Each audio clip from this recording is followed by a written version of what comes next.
درانه کتونکو السلام علیکم. زه محمد سلمان همدرد د حق غږ پښتو چینل خبري لنډیز کې ستاسو کوربه اوس تاسو پام را اړوم د مهمو خبرونو لنډیز.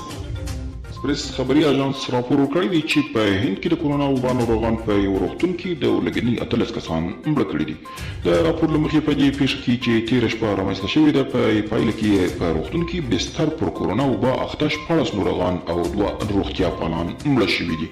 د ولسمشر د ملي امنیت سلاکار حمدالله معیب وایي که چیرې طالبان د خپلو نورو بندیانو خوشي کېدل غواړي نو باید له افغان حکومت سره مخامخ خبرو ته کښېني.